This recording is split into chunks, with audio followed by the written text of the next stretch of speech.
Yeah, I'm great. How are you? I'm doing well. Welcome back. How's your Thank you. first year in office going? It's going really well.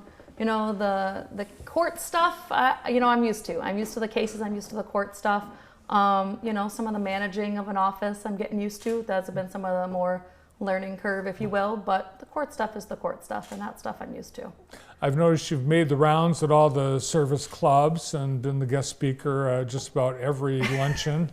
I'm trying to make sure that I am available, for people to talk to. If they have concerns, if they have ideas, if they have questions, that I make myself available to the community to answer whatever they might have. Well, thanks for making yourself available to be on our show. Glad to be here.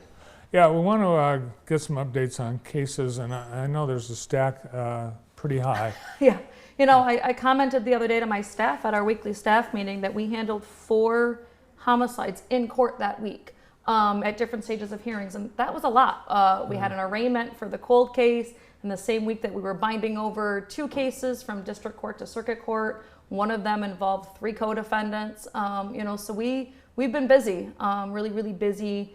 Our law enforcement has investigated a whole lot of homicides in the last couple months, and so then that means eventually they come to our desk.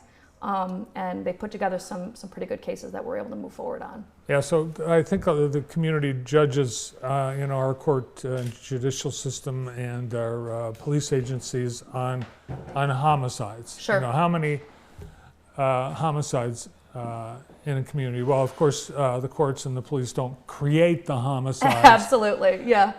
You just have to, handle the cases. Yeah. So what are we learning? What do we know? Are we seeing more? Is there a certain type or a certain cause? Sure. No. In fact, our numbers and our statistics show that our shootings are down. What we call as bullets to bodies, or when people are shot in some sort on their body, those numbers are down.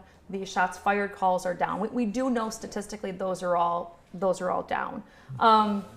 But we have more news coverage, right? We have more cases that are being covered. So even though our numbers are down, and in a very general way, our community is safer than we were 7, 8, 9 years ago, there's more coverage on the big stuff. And so that big stuff now becomes the focal point.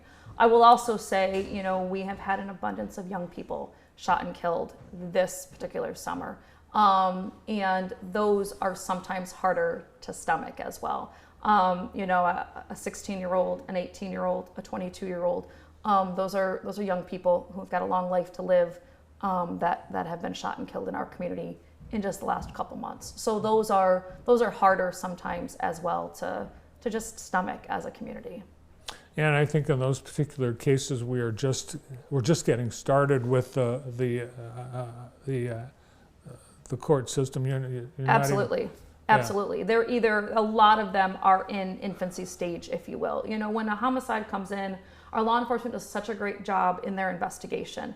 And because their investigation is so thorough, we have a lot of information to go through, right? We have phone extractions that we have to go through, and we have to go through with them. And we might have data that comes out of cars and things, from infotainment centers. And we have all sorts of information that we have to be able to go through to then be able to present it to the court. So because that there's so much information, defendants are entitled, to have defense attorneys that can go through all of that as well. And some of it just takes time. So, the Easter Sunday homicide, that case was just bound over last week, and so that took a while to get to that point.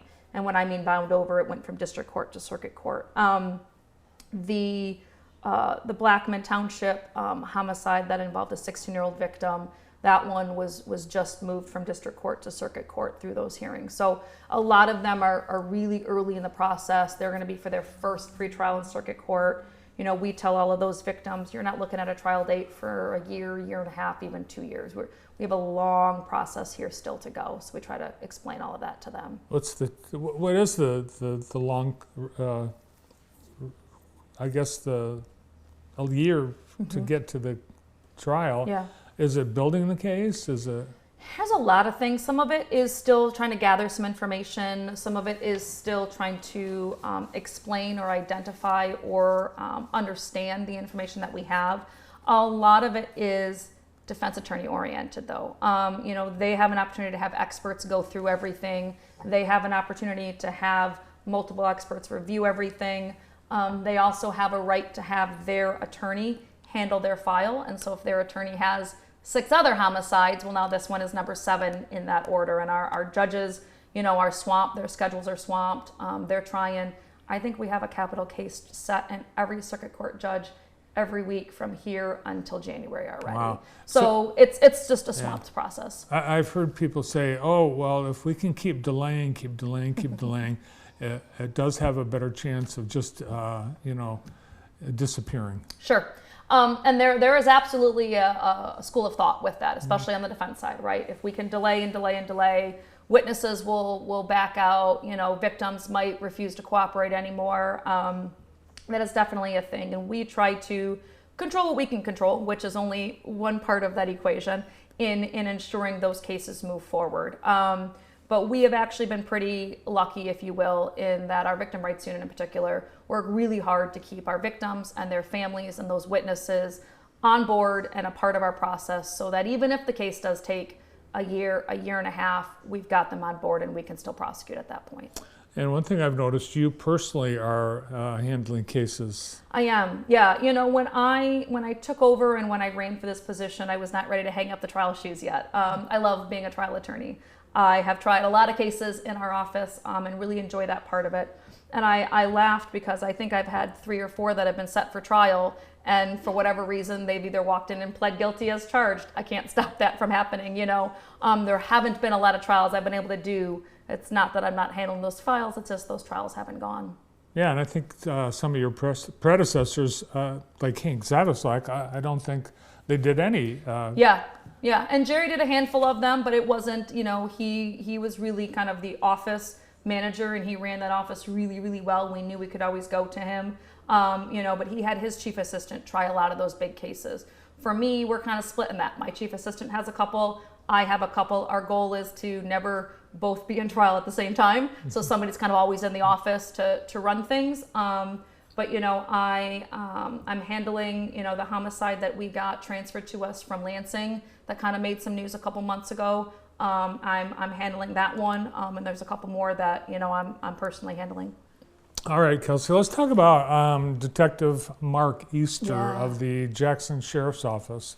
He's been working on a cold case and got some results. 40-year-old cold case, and Detective Easter, you know, I don't know if he dug into it or how it started in his lap, but man, once he got it, he has ran with it. And really, there were some really big hoops we had to jump through to even get this charged. And he took all of them in stride and said, give me the next hoop. What do we got to do next? And what do we got to do next? And got it to the point where we've been able to charge it. And we are excited, for lack of a better word, for the victim's family. You know, it's been 40 years since she disappeared, 40 years that they have had some answers, but not enough answers, you know, and I am so grateful that JSO and Detective Easter in particular took this, ran with this, and has created a case that we can move forward with.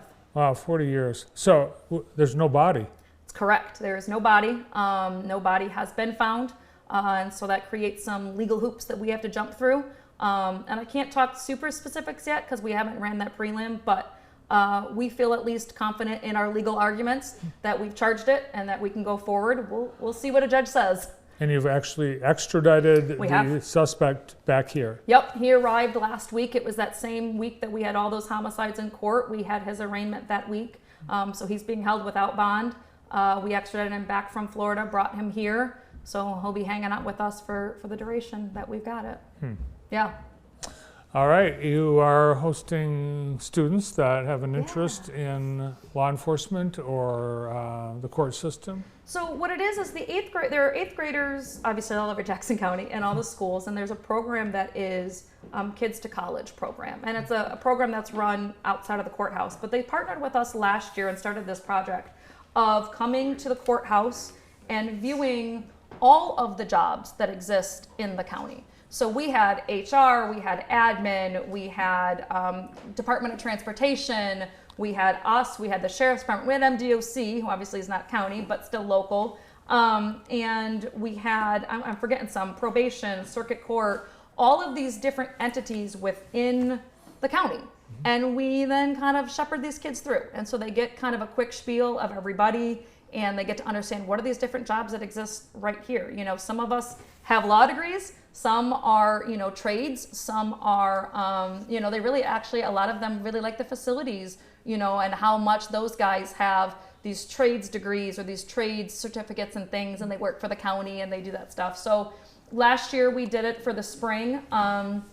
I got great buy-in from all the department heads in the county. And this year they came to us and they said, we want to bring every middle school to the courthouse.